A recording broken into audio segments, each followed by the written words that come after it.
Hey, it is your buddy, Peace and Harmony with you here today. Much love going out to all the beautiful empowered harmonizers. And we are zooming in and focusing in on a great viewer question. And that is, how can I reduce the hurt that this relationship has caused me? Sort of a toxic, manipulative relationship. And I'm not sure if this is in their workplace or if this is just in their family, but it's just because sometimes viewers just make comments that are just sort of general. And so I think this is a great viewer question that I think a lot of people will benefit from understanding how to heal, how to reduce and eliminate the pain, the emotional pain, which is different from a physical pain, which usually manifests in depression, anxiety, self-loathing, depression, shyness, embarrassment, humiliation, dysfunction, disconnect, isolation. You know, if you see yourself in these sort of descriptors, then it shows how you have been affected negatively, perhaps, by a relationship or a series of relationships or even a childhood. So, and this sort of couples with the viewer question that says, you know, how can I get out of this nightmare? Well, it's important to understand that there's an incompatibility, a disconnect in a relationship with someone who is pathologically narcissistic or psychopathic, because the relationship is all about them. There is no we, there's only them. And so the more that you try to stay, the more you're just a supply to them, the more they take, the more they take advantage, the more that they walk over, the more that they disrespect. And this just hurts on top of hurt on top of hurt. And it becomes very difficult and overwhelming to sort it out once this hurt has compounded over a series of time.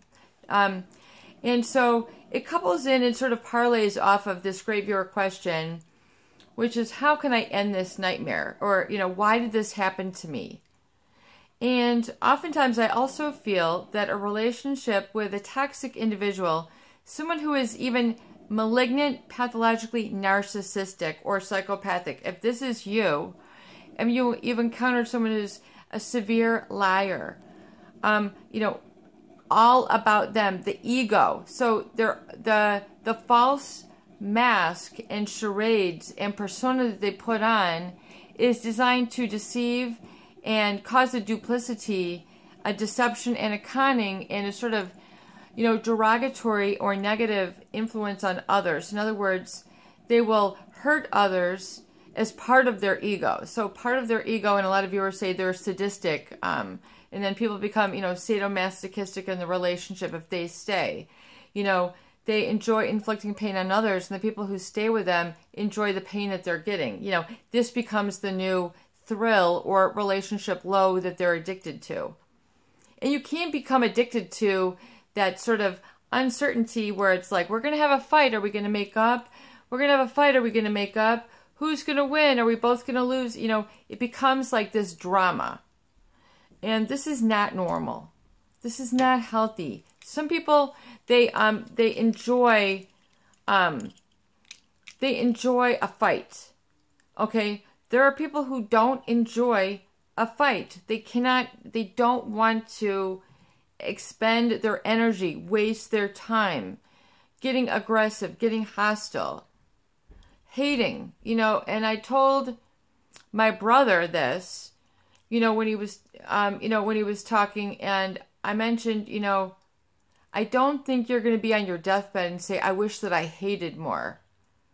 You know, I do feel that staying, you know, in that whole anger, tantrum, anger, rage, anger, hatred of others or another person is just like a waste of time. You're getting yourself jazzed up, jacked sideways, tense, you know, pissed off. You know, a lot of people get addicted to this anger and they stay in the nightmare because everything else doesn't seem as thrilling, or it seems dead, or how do I start again? You know, oftentimes this nightmare becomes a fear of starting over, and then the fear takes over your life. This is not how you're supposed to live. You are not supposed to be walking on eggshells, walking on broken glass, walking on nails, sleeping on a bed of nails, sleeping in cracked eggs, whatever it is, that is not how your life is supposed to be. There are people, though, who are neurotically perfectionistic, hoarders, people who control every single thing in their environment to neuroticism, perfectionism. I mean, everything is to the millimeter. Everything is creased, ironed, in its place, including you. And God forbid you're human with these people and you joke, laugh, spill a crumb. I mean, they're that, you cannot breathe easy. You cannot live easy. You cannot be yourself with these people. And so to get to their question, also, and what it is to learn is to understand that you possess the qualities in abundance that the manipulator does not possess. Warmth, acceptance, unconditional love, empathy, affection, wanting to give and receive affection, loyalty, commitment. These are the sort of qualities that you have endearing, an innocence about you, a healthy giver. But a healthy giver can be turned into an over-obligated codependent very quickly when they're in these relationships. A loving giver can, become an enabler when this goes on, and just festers into a full-blown relationship of abuse, neglect, ignoring. There's no give and take. There's no compatibility there. It just is not. You contain an abundance of qualities that the narcissist, the malignant narcissist, and the psychopath will feed off of, to the point that you're bone dry, to the point where you are neglected, and to the point where then you perpetuate and neglect yourself and live in this, life of sacrifice, life of martyrism, life of serving and taking care of others, and you are nowhere in the picture, and this seems to be the way to live a godly life, a holy life. And then it's very difficult then to turn this around if you have, embedded this in your psyche and have thought and believed that there is no other way to live, and then you're not ever to experience life in another way. In other words, your environment, your emotional feng shui is pointing always to your lack and that you're not good enough. See, this is the erroneous, flawed thinking. So really a good way to correct it is to understand that when you're thinking that you're not good enough, that you're, that you're too needy, that you're wanting love, that you're wanting to change and you're willing to change, so you've changed way too much and the other person is not. It's to say, there's nothing really wrong with me. I have an abundance of qualities which cannot be appreciated or will be taken advantage of by a manipulative type of individual. And I am the one who has to put an end to it. I, for once, have to be a leader in the relationship and stand up and say no more, because I understand that these types are always perpetually going to come back for more. They're going to test the waters. They're going to test your strength. Are you going to stand strong, or are you going to buckle and be weak? Are you going to stand for what you know you love and that is enough? Or are you going to believe that you don't have enough and that you're going to go back for a second lesson learned? And it is to realize that, those qualities that we're taking advantage of, you still can nurture. But, give it out, dole it out to those people who deserve it, not need it. Catch yourself from being attracted to the people who are broken. This is a big one. I'm attracted to people who are broken. They need me to fix something. I can be the emotional salve to this person. Then you get into rescuing people, taking your self-worth and your value because you've rescued a stray person. What has gotten you into the track or frame of thinking that this has to be all that you get? Why is it so uncomfortable for you to be attracted to a healthy person? What in you is still left undone. An addition to a house that hasn't been finished. What part of you feels a little bit not together, in shambles, incomplete, not finished, i.e., anger, hurts, past events unresolved.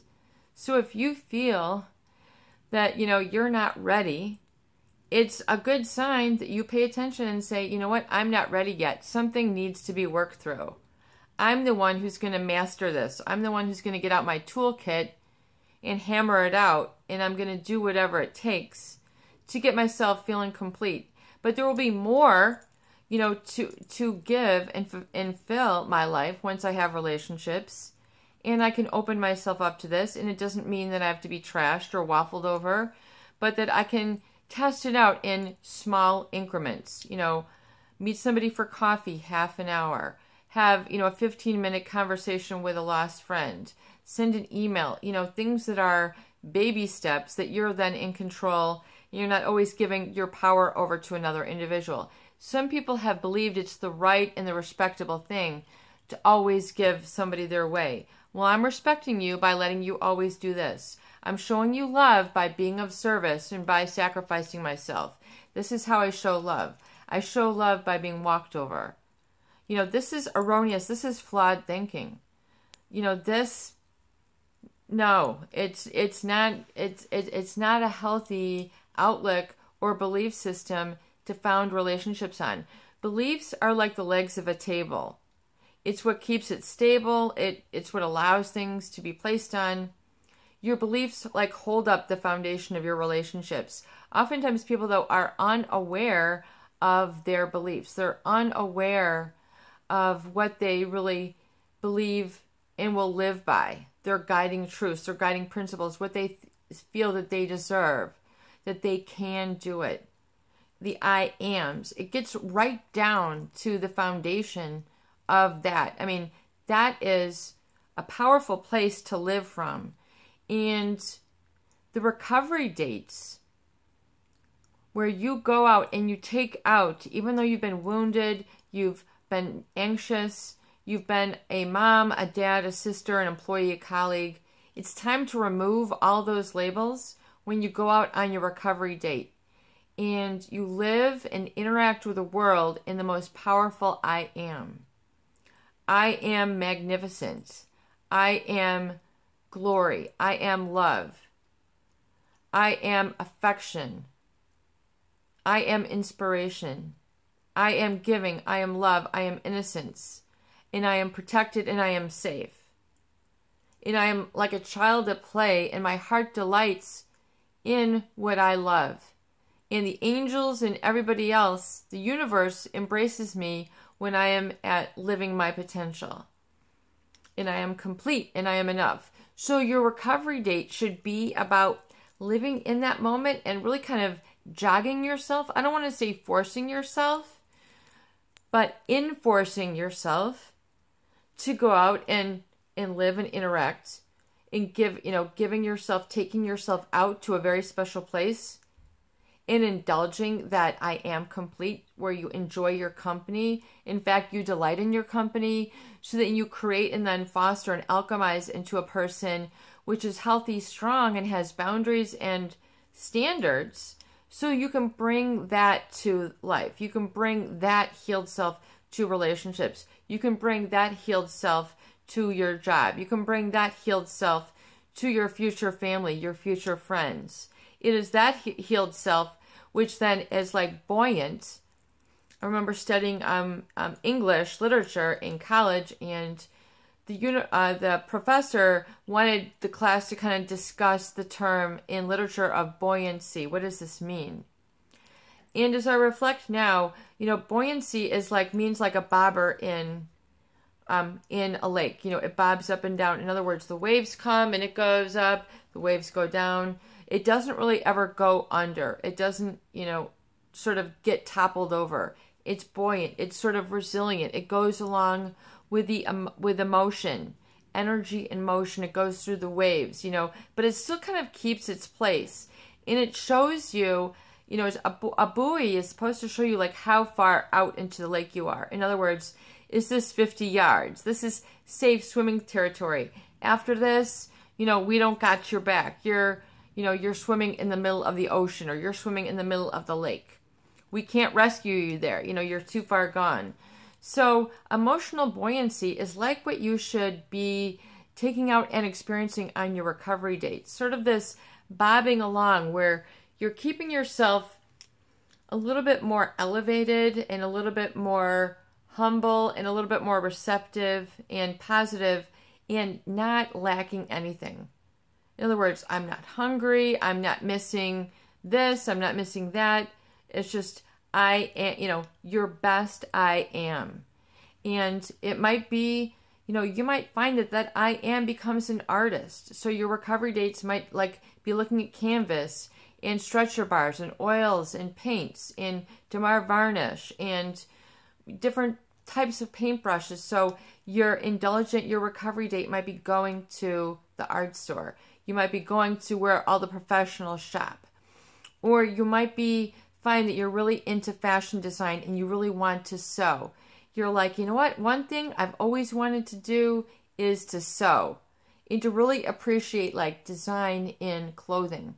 So your recovery date might be going to a fabric store, or, looking at sewing machines, or looking at different types of threads, or running your hands over very beautiful fabrics, talking to people who work in that area, or going to a rug store where they sell exotic rugs or exotic clothing, and just looking at it or trying it on or whatever it is that is part of your inner self, your best inner potential that you want to pull out and nurture, because it is that which has been neglected or defiled or deceived in previous relationships where you weren't allowed to go and really appreciate in detail, with a microscope on joy.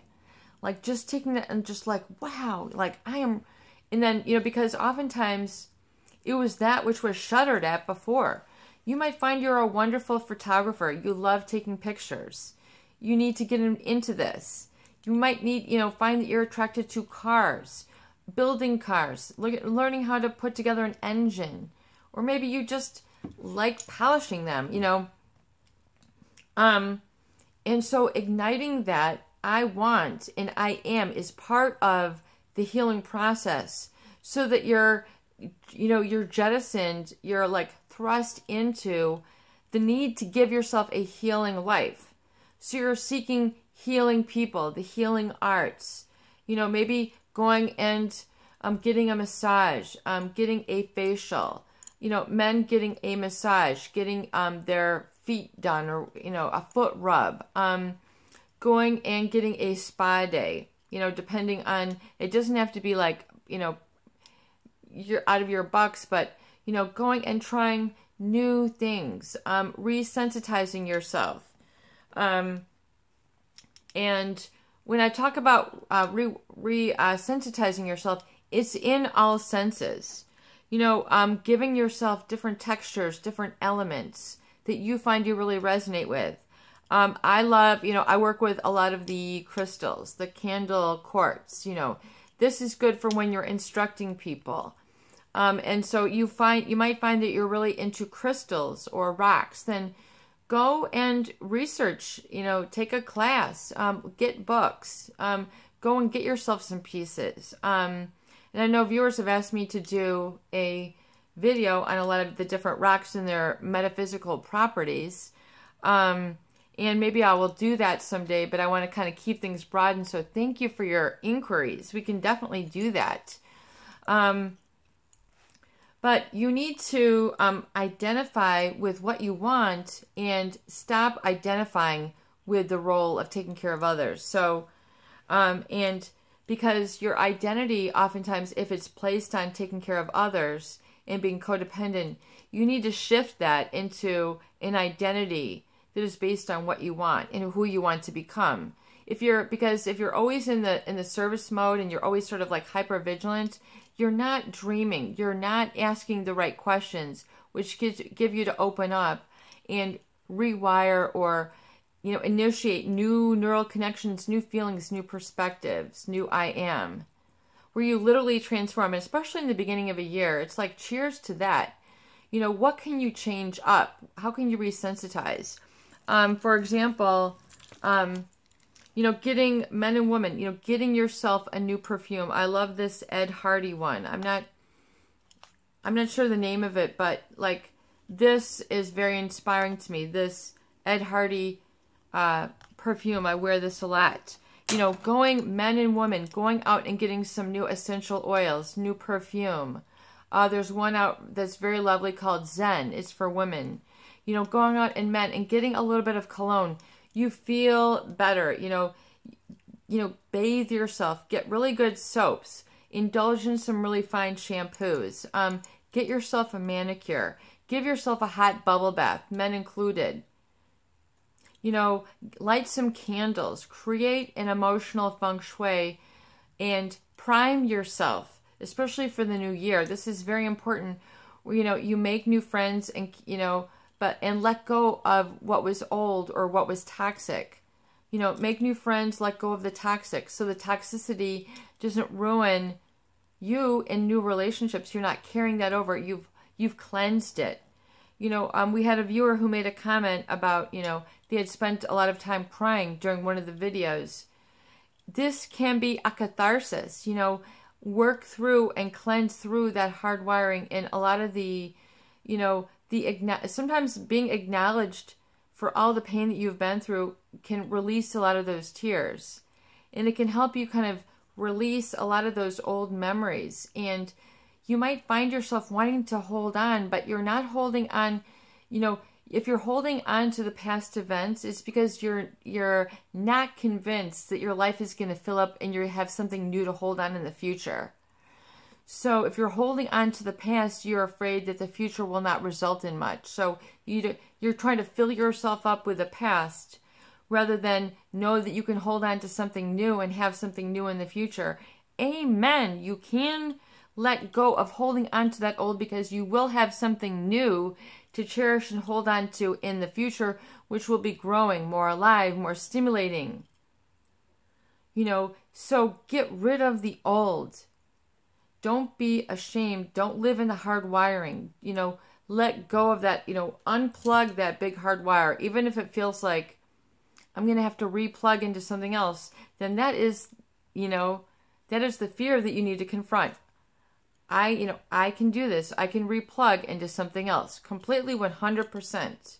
If you don't want to change, if you say, this is me, and you're going to be stubborn, and I'm going to hold on to the past, and I'm going to hold on to grudges, and I'm just going to keep in the rut, then amen, you're just going to keep yourself in the rut.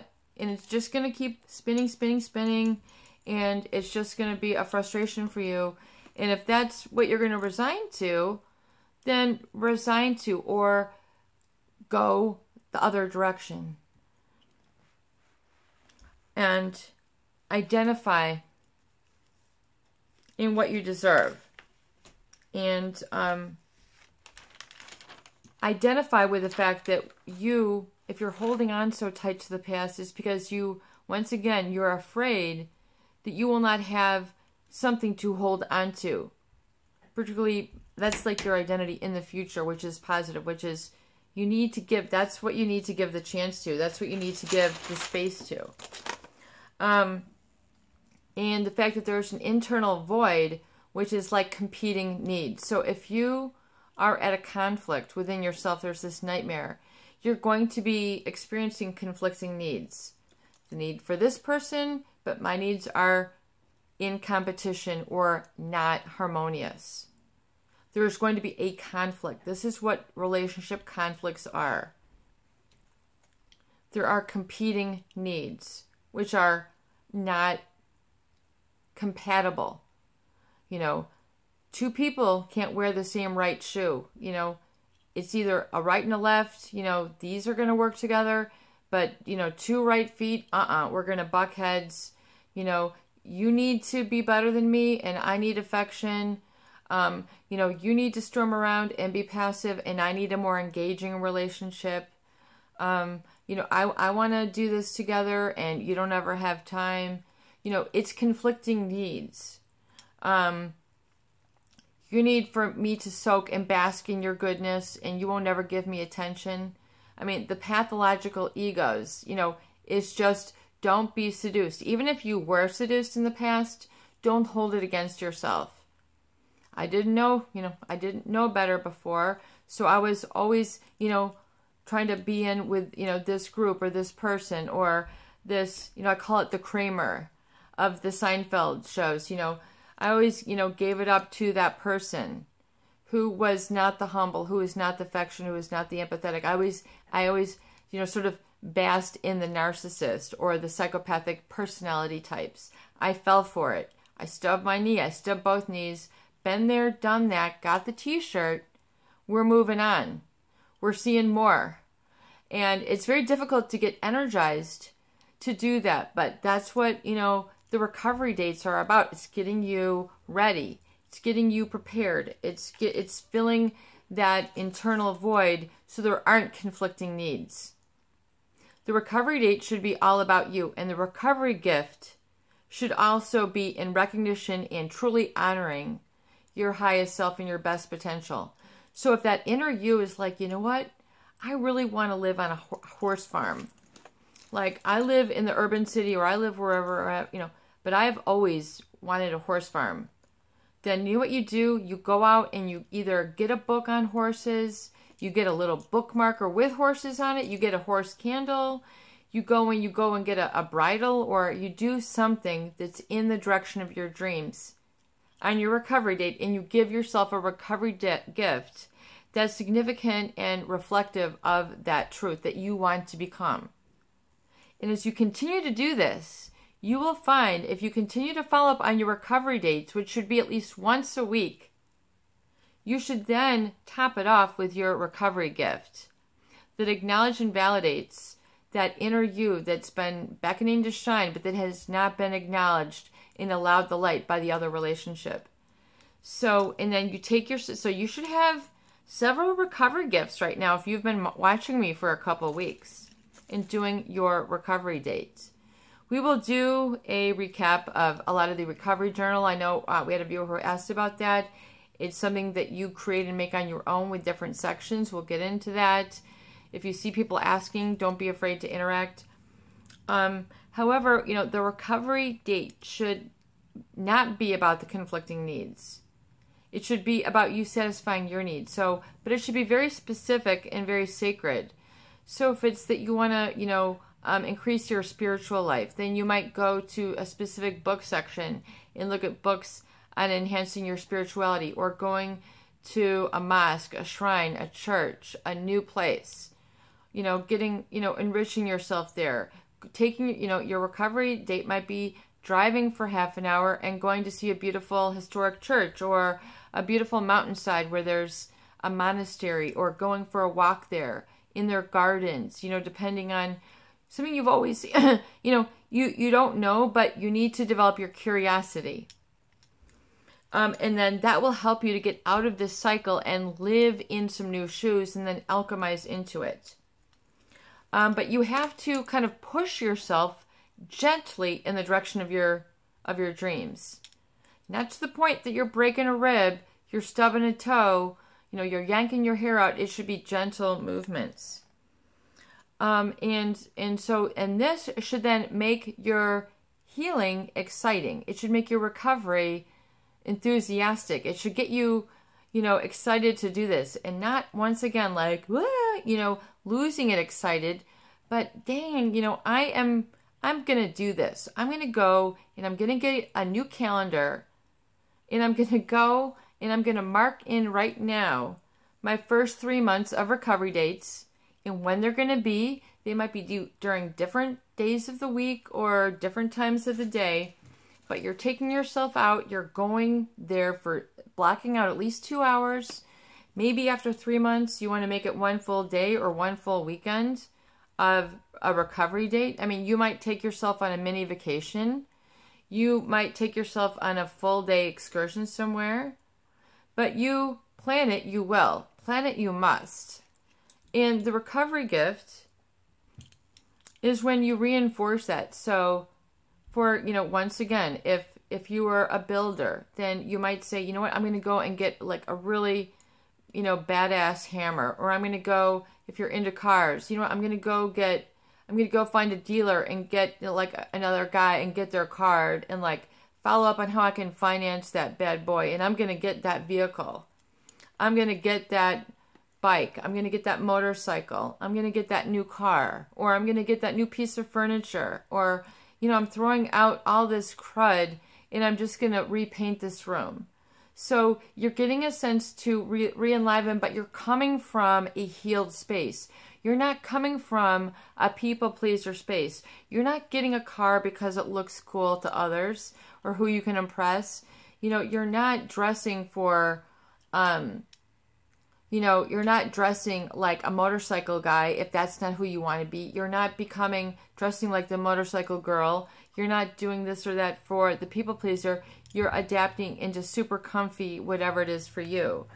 And you should be progressing every week. You should be progressing little by little. But if it's going up, you know, my happiness is in that direction, then you're doing the right thing. You're enforcing it. If you're lagging, I think through this video, you can see maybe perhaps where some of the changes, things you can tweak and get yourself back on track. Break the cycle. Get into the positive and live there and get excited. In fact, go and do it now. This is your buddy, Peace and Harmony with you here today. And I hope that these videos do help. Please share and please subscribe for more great tools, videos, discussion, and support. Peace out. Love you.